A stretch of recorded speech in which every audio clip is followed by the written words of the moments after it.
Hello there, all of my littles. It's time for story time with Auntie Mir. Today I'm going to read you a story that is my own children's, one of their favorites. They have lots of favorite books, but this one is really a good story about bugs. Maybe some of you like bugs too. This one is called Roberto, the Insect Architect, and it's by Nina Layden. So sit back, relax, and get ready for the story of Roberto, the Insect Architect.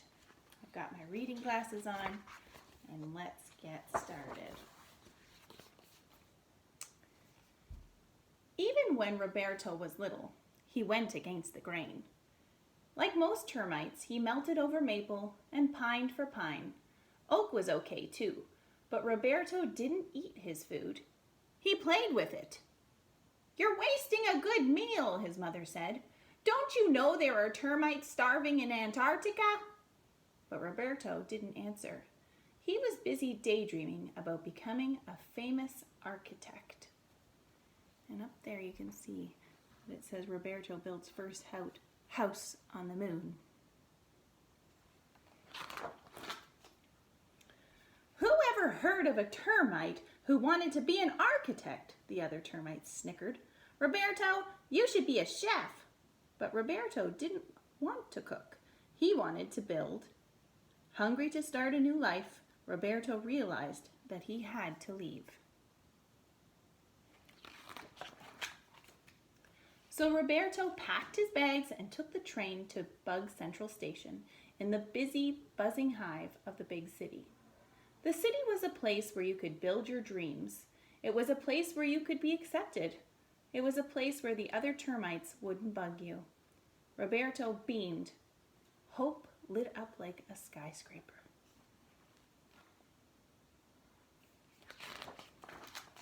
Now, for those of you who don't know, an architect is someone who builds things or makes things, houses, buildings, designs them, and then builds them sometimes. But hope didn't come cheap in the big city. Neither did a place to live. Roberto had no choice but to rent a room in a flea-bag hotel run by a nervous tick. He shared the room with a family of bedbugs. Roberto introduced himself. Then he built the bedbugs their very own beds.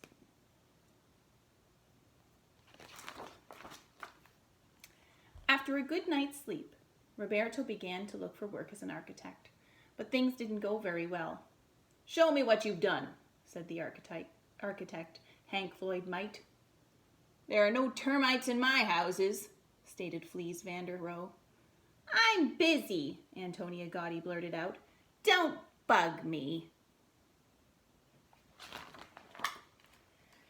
As Roberto crawled home feeling like a pest, he was sideswiped by a fly.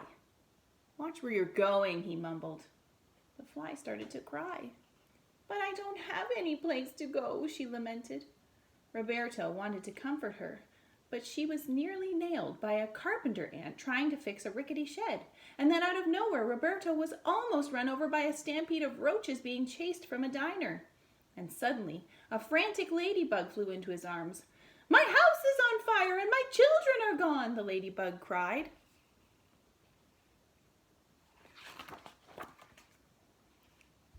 Roberto could see that he wasn't the only bug with problems. In fact, his problems didn't seem so big after all. Roberto wished he could do something for the others.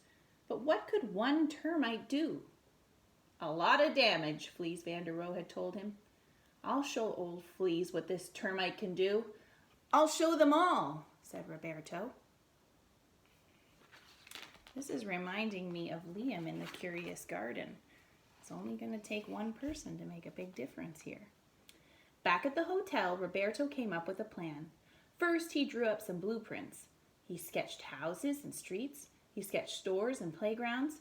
And by the time he was finished, he had sketched an entire neighborhood. "Now, I just need to find a good location," he declared. Roberto searched all over the city for the perfect site.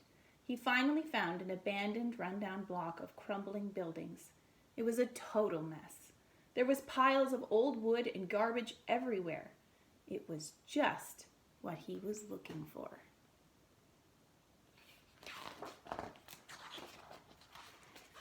Roberto hammered and nailed. He sawed and sanded. He worked day and night. Like a magician, he transformed the block of junk into a street of extraordinary homes. Each one was a work of art, but Roberto didn't sign his artwork. Instead, he anonymously sent the keys to the new owners. Then he rolled up his plans and went home. So he didn't tell anyone that he was the one that built this. So nobody knows who did. Some very surprised bugs went home too. Tooter the fly, with no place to go, buzzed with delight. "I am a housefly again," she declared. Then Grant, the carpenter ant, arrived. He dropped his tool belt on the porch. "Now I can have a real workshop," he beamed. The roaches were the next ones on the scene. "You won't find us sleeping in salads anymore," they rejoiced. Finally, Dottie, the ladybug, and her children moved into their new lair. "It's perfect," she sighed. "It's fireproof."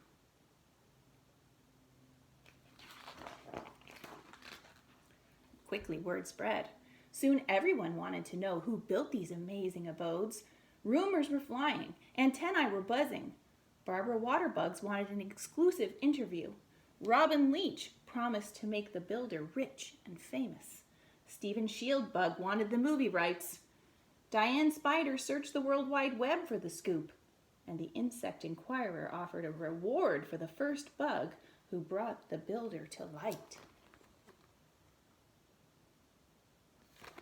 They all want to know who did this. All day long, bounty hunting butterflies took wing. Paper wasps swarmed the streets. Bold weevils crawled out of the woodwork. But late at night, a click beetle got the shot. The next morning, headlines screamed the news. "Termite chips new homes out of old blocks." "It's Roberto," Tooter hummed. "He's our hero." Overnight, Roberto became the talk of the town. Architects offered him jobs.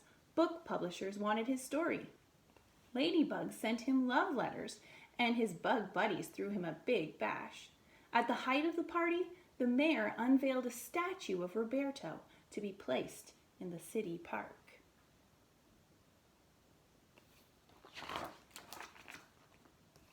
Roberto built his dream.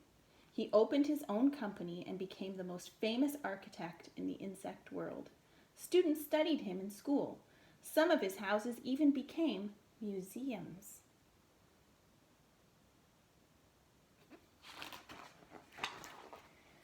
But best of all, when little termites play with their food, their parents now say, "Be creative!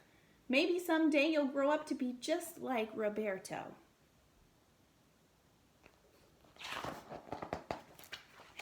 And that is the end of Roberto, the insect architect. So you see, even though he had a dream that was a little bit strange for him, not many termites would be building houses. They mostly like to eat wood, which is usually what a house is made of. But he showed that if you have a dream, you can go for it. So even if you are thinking about something that you would want to be or you would like to do in your life, and you're thinking, I don't know though, it might be tricky, just think of Roberto. You can do it. All right, until next time, I will see you on Storytime with Auntie Mir. Have a great day, everyone.